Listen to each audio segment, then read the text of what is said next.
Yeah, it's just a posture check. It doesn't say a good posture check.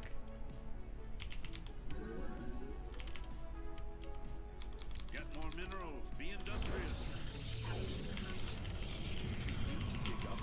I feel like I get it too early. Well, you might. I mean, why do you feel like you're getting it too early? Because it doesn't help, or because you feel like you don't have a very good build?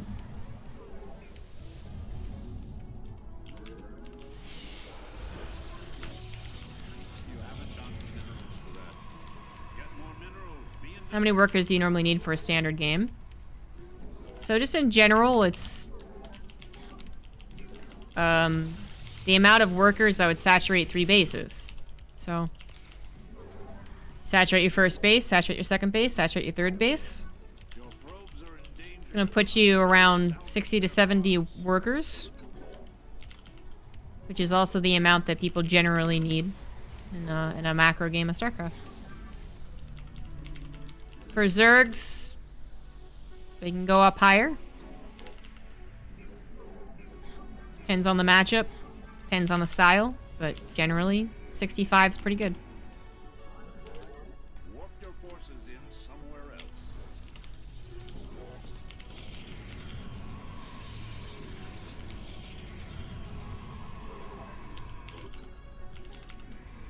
That's a good question to ask. It's literally one of the first things I get. 2 Marines, Blue Flame, then Hellions. Oh yeah, you're getting it way too fast. There's no reason to have it that fast.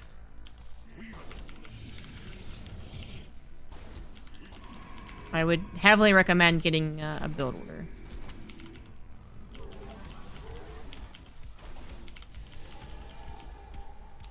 Adept. You don't have nearly enough Vespene. They're threatening the probes.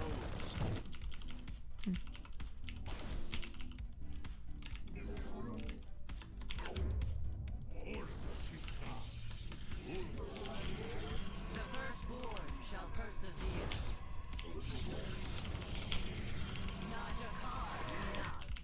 You need to dig up more minerals. This guy's doing something weird. You haven't got the minerals for that. Interesting. Yes, exactly. Ire shall let your will be heard. Give us your command.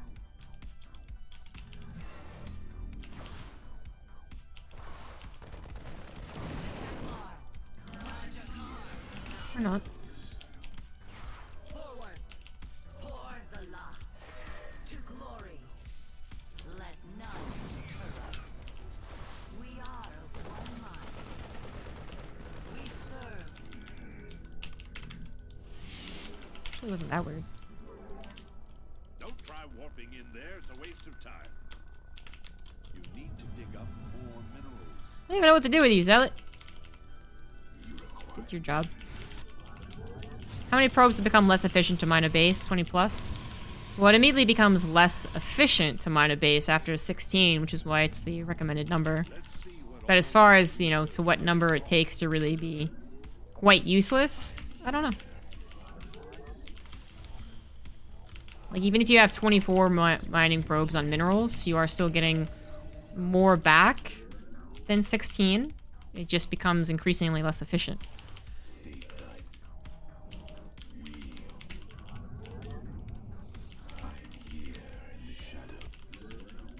I'm sure there's math out there for it, though. People fucking love math. I'm not much of a math person. I go off of feeling. Is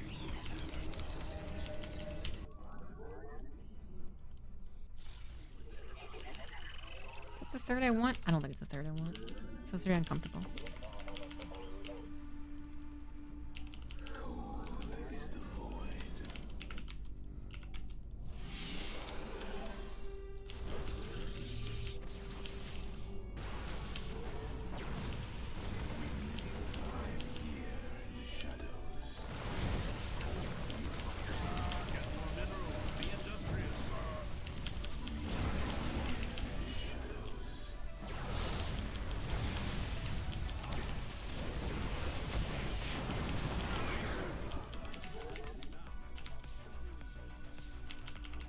intended use of that sentry, but I guess it worked.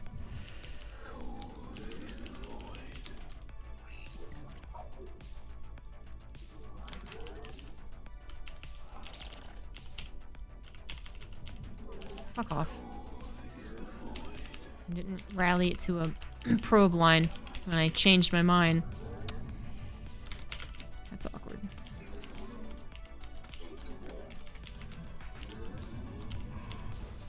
Back there. So my third should be on the way, and it's not. No, no. Super cool. Fine with that. That's fine.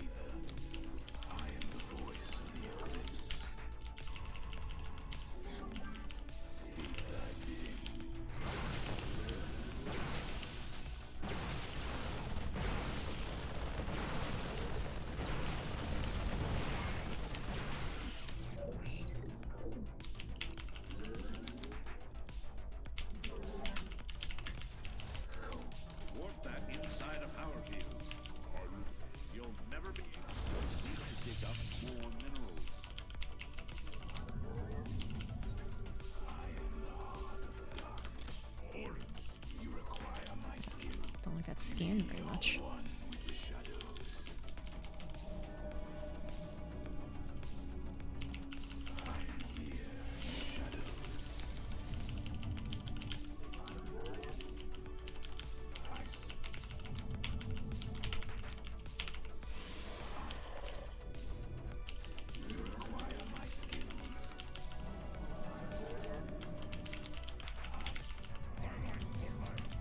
Felt like a can I attack scan, but apparently not.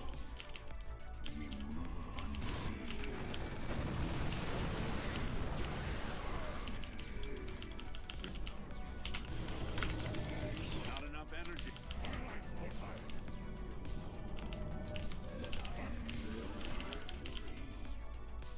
I am Masters 2 with Terran. Sometimes with Protoss.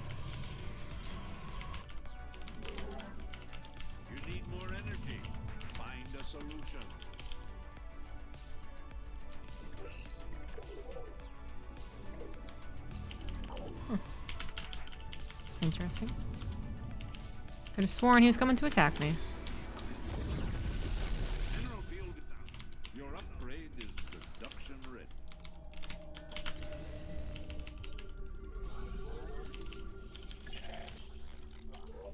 Upgrade is complete on schedule.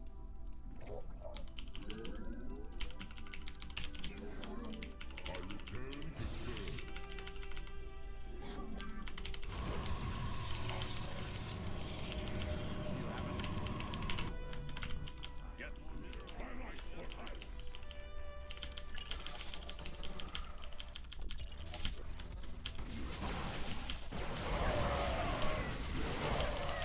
Unlucky. Well, I mean, unlucky for him. I just had vision.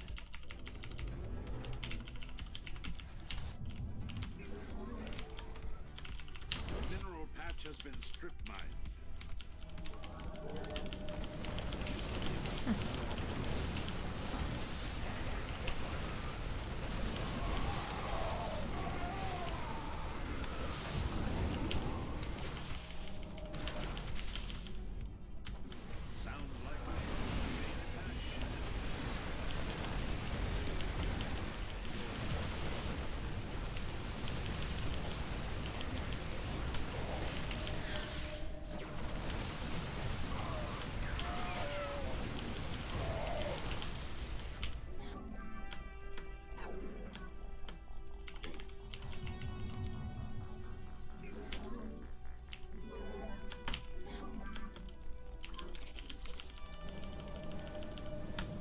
Keep scanning in the same spot.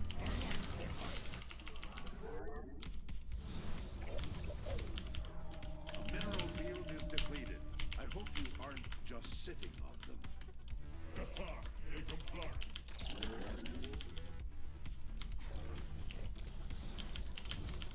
Place it in a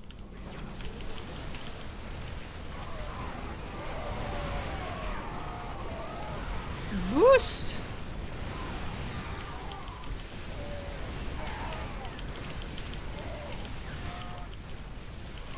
Really funny to watch.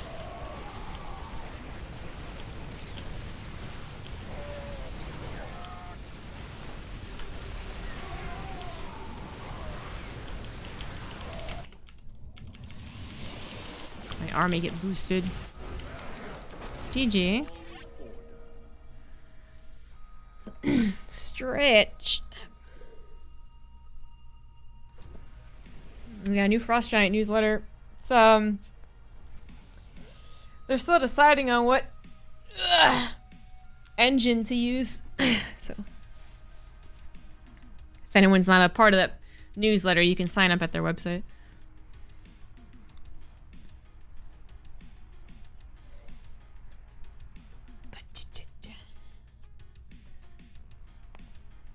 All right, so if you guys have any questions, feel free to ask while I kind of go through this game. So first of all, this is the build that I do. I'm a very boring player outside of Wednesday. Wednesday's when I cheese and do stupid shit. But otherwise, I have like one build for every matchup. And this one is just basically what Zest does.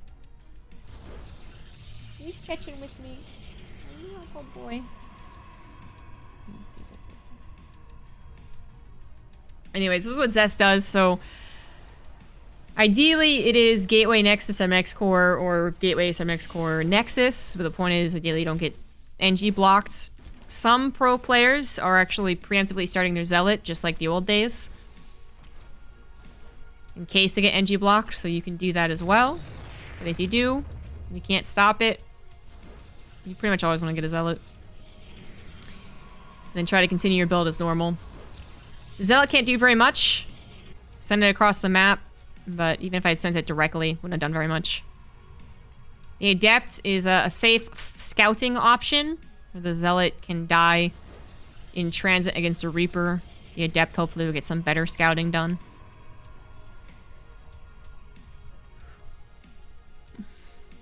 How many probes should you have when you make first gas and then second? The gas timings for Protoss are pretty much between the supplies of 16 to 18. Yeah. So in this matchup, it's 16, and then what is it? Gas. It's Gateway, gas. Oh, it's the gases come down between 16 and 21 actually.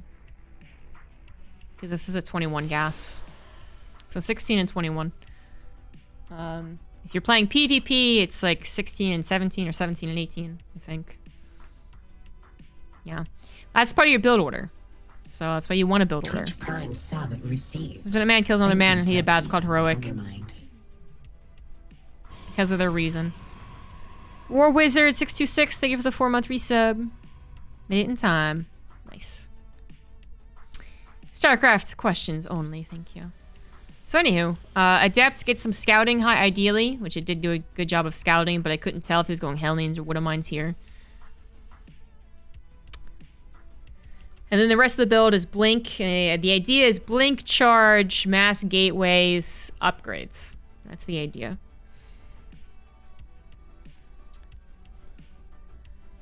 I usually go 2-gate as Toss.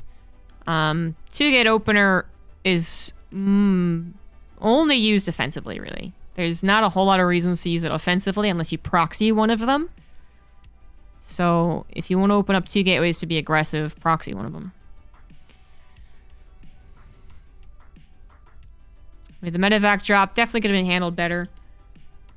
I didn't actually think that slow warping would matter, but funnily enough, it actually really did. The timing was quite unfortunate for me.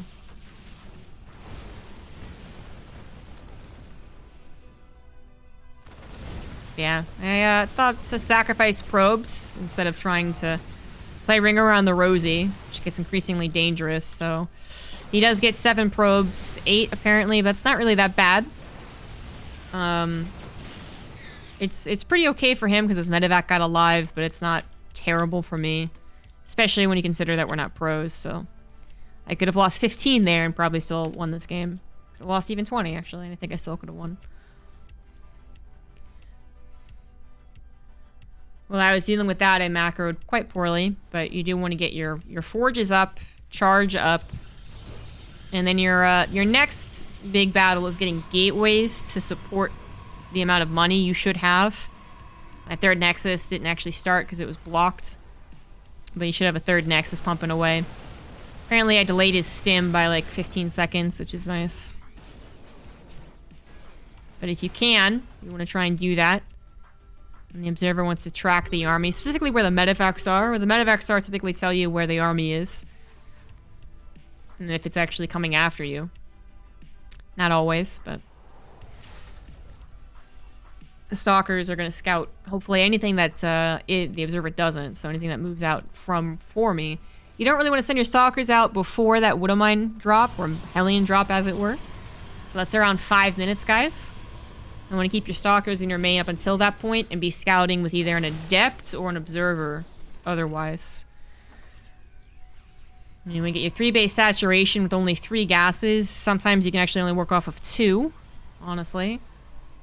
If you're going for a lot more zealots than stalkers. Or only 1 forge as opposed to 2. But yeah, you want to get a lot of gateways with this build, which I am still working on, but with this you actually want upwards of like 13 gateways. And then the common transition out of this is Templar Archives, which is a fine transition, but you kind of have a power spike with this around this time, where if they do try to push into you, you should be able to overwhelm them if you're spending your minerals and have enough gateways. But if you continue staying on this, then you're looking for trades and distraction. And then beyond that, you do want to start teching up. So either it's Colossus or Storm. The drop was a bit of a surprise. I saw the Marine, was like, oh, it's just a Marine, but funnily enough, it was also going to be an attack.